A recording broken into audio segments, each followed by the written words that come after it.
Salut à toi, c'est Ozadziwa et on se retrouve aujourd'hui pour découvrir ensemble un nouveau dinosaure. C'est parti!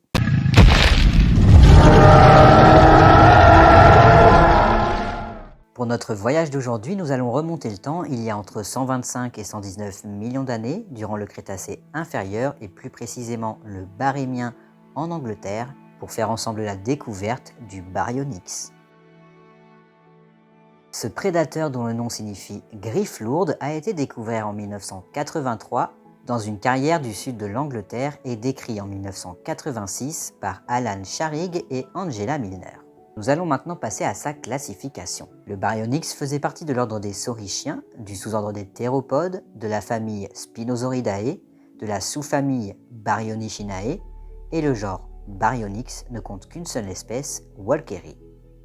Nous allons maintenant passer à sa morphologie. Le Baryonyx était un carnivore, enfin un mangeur aussi de poissons, donc il était plutôt piscivore. Sa taille pouvait varier entre 7,5 et 10 mètres de long pour une hauteur de 2 mètres au niveau des hanches et un poids pouvant osciller entre 1,5 et 2 tonnes.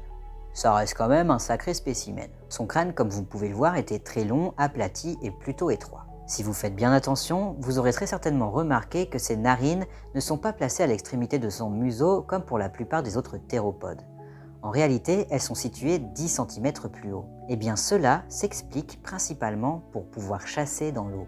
En gros, il pouvait plonger son museau dans l'eau tout en continuant à respirer. Cela lui permettait donc de chasser sans difficulté. Ses dents sont plus larges et plus finement crénelées que celles d'autres carnivores. Elles étaient donc faites pour poignarder et non pas pour déchiqueter la chair. Celles présentes à l'avant de sa mâchoire en forme de rosette sont d'ailleurs bien plus longues que les autres. En fait, elles étaient faites pour transpercer facilement la chair molle des poissons. Mais ce n'est pas tout. Leur disposition en rosette lui permettait en fait d'agripper leur corps gluant. Son cou était en forme de S et ses épines neurales et vertèbres dorsales augmentent de taille vers l'arrière de son corps. Une en particulier laisse supposer aux paléontologues qu'il pouvait avoir une crête ou une bosse dorsale.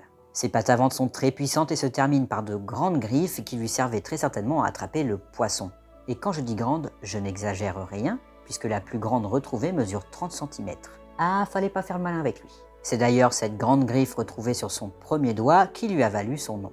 Griffe lourde au cas où vous auriez oublié. Ouais, je suis sympa. Nous allons maintenant voir quelques études scientifiques récentes qui ont été menées, notamment une sur son mode de vie subaquatique. En 2022, une étude très médiatisée a révélé que le Baryonyx était un véritable prédateur subaquatique, étant apparemment capable de plonger un petit peu comme un hippopotame en se servant de la densité de ses os.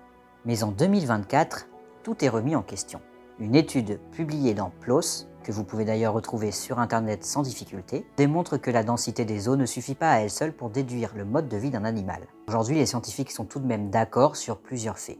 Premièrement, le Baryonyx était un excellent nageur. Deuxièmement, il était très à l'aise en rivière et dans les marécages. Et enfin et surtout, ce n'était pas un dinosaure uniquement aquatique. Mais ça, on va y revenir après. Une étude a été menée sur son museau démontrant que celui-ci était un véritable détecteur. Comme pour l'Ankylosaurus, que nous avons traité la semaine dernière, il possédait énormément de petits orifices appelés foramen. Ces derniers indiquent un riche réseau de nerfs et de vaisseaux sanguins. Il pouvait donc détecter les mouvements dans l'eau, sentir les vibrations que faisaient les poissons en nageant, et même localiser ses proies en eau trouble. D'ailleurs, cette adaptation pourrait fortement nous rappeler les crocodiliens actuels qui pourtant n'ont pas du tout la même morphologie.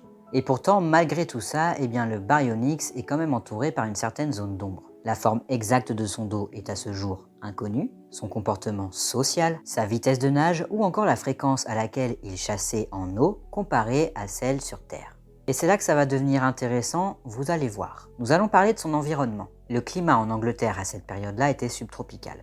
Le Baryonyx vivait en delta d'un fleuve ou encore dans des grandes plaines inondables au bord de mer. Et des poissons mesurant jusqu'à 4 mètres se trouvaient également dans cet environnement. Est-ce que vous le sentez venir ?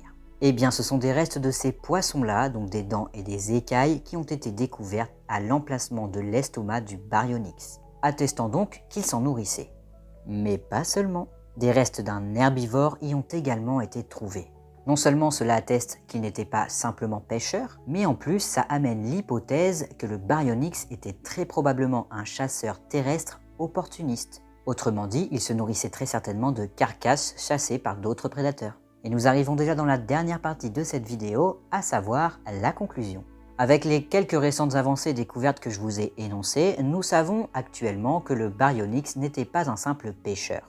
C'était un prédateur de milieux humides capable d'exploiter aussi bien les ressources aquatiques que les ressources terrestres. Il s'agissait donc d'un prédateur aux multiples capacités qu'il valait mieux ne pas croiser. Je ne sais pas ce que vous en pensez, mais pour ma part, le Baryonyx était très certainement un prédateur terrifiant. Et pas que pour les poissons. C'était Osadziwa, si cette vidéo t'a plu, like et abonne-toi. Si tu as regardé jusqu'au bout, marque Baryonyx en commentaire et on se retrouve mercredi prochain pour découvrir ensemble un nouveau dinosaure. Tchuss!